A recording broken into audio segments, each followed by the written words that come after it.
Благодарам, почитуван председателя, почитувани колеги, почитувана македонска јавност. Денес на дневен ред го имаме и извештајот за работата на Судскиот совет, но за жал за 2019 година, од што можеме да констатираме колкава е ажурноста во однос на сите надлежни за справување со еден од клучните сектори за кои што најмногу сме критикувани секогаш во пристапувањето кон Европската Унија и секторот кој што зависи директно владењето на правото и кога најголема критика во сите извештаи имаме токму на оваа тема. Меѓутоа да се вратиме на извештајот, а се надевам дека за извештајот за 2020 година, кој што набрзо треба да го разгледуваме, нема да ги имаме сите овие недостатоци кои што ни се констатирани ту овде и кои што можеме да заклучиме дека се катастрофални. Ако зборуваме конкретно по извештајот, во однос на визијата и мисијата која што ја имат прикажано во извештајот, ќе заклучиме дека се е идеално во нашето општество. Покрај вредностите и принципите кои што се наведени и во однос на составот на самиот совет, каде што имаме директно политичко влијание, бидејќи самите ќе се согласите со петмина директно избирање на петмина од овие членови, токму тројца членови на Советот ги избира Собранието и двајца по предлог на председателот.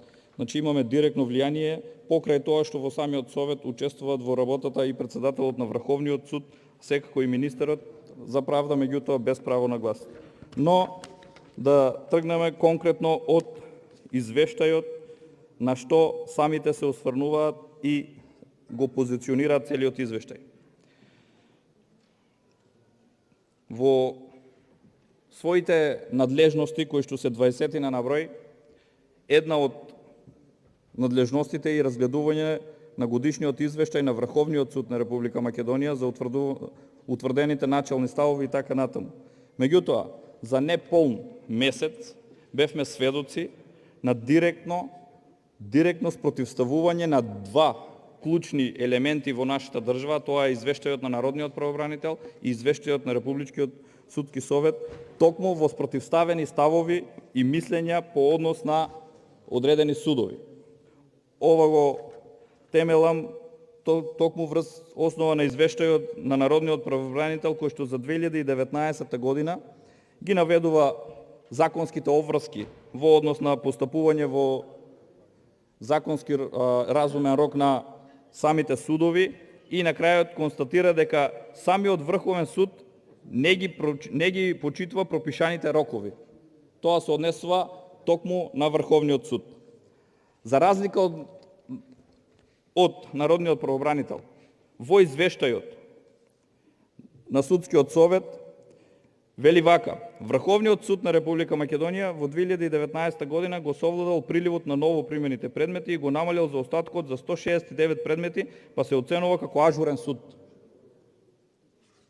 Истата формулација во друга насока. Значи, овие го квалификуваат како ажурен, а Народниот правобранител го обвинува дека самиот не ги почитува законските одредби. Втора небулоза со која што се соочуваме е всушност и оценката во однос на работата на Управниот суд, каде што се констатира дека истиот се оценува како ажурен суд.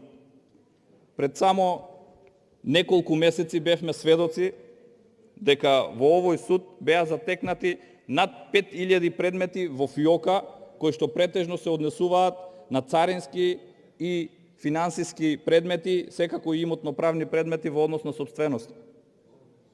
Внимавајте, 5000 предмети во самиот суд, надлежните и предпоставените во судовите не знаеле дека постојат.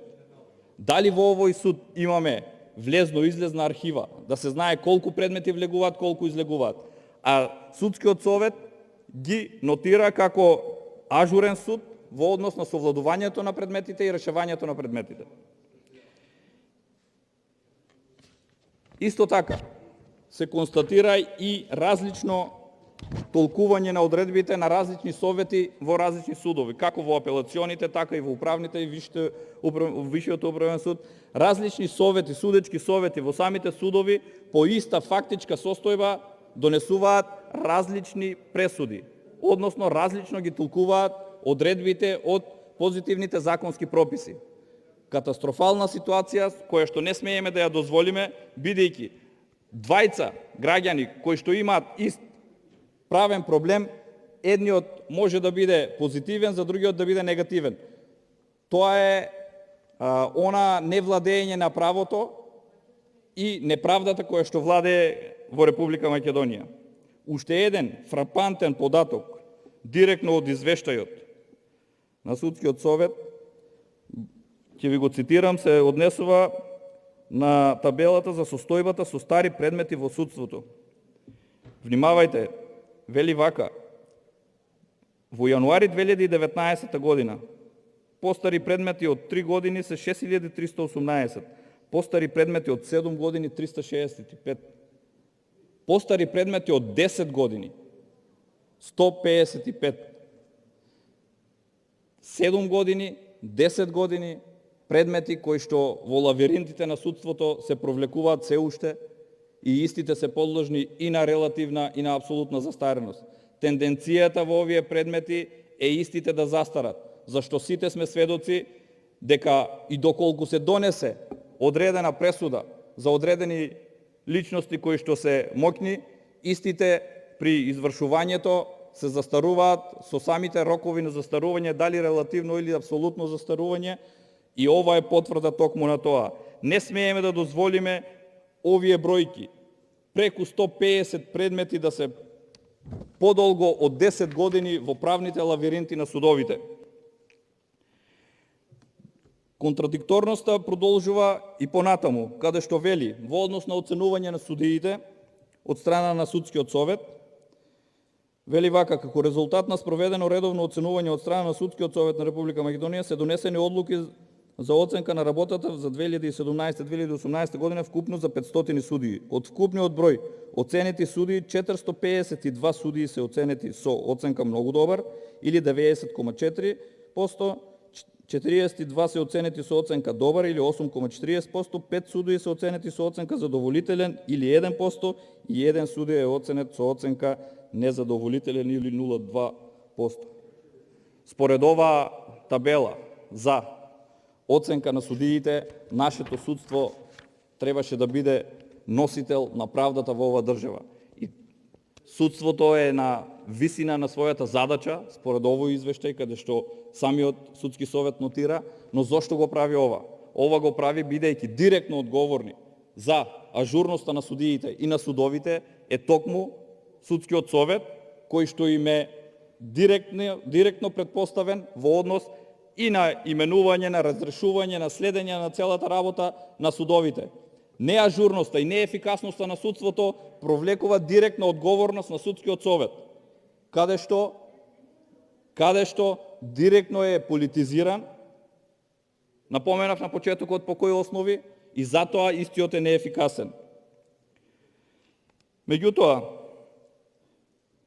со самото доставување на овој извештај, исто така имаме уште една контрадикторност.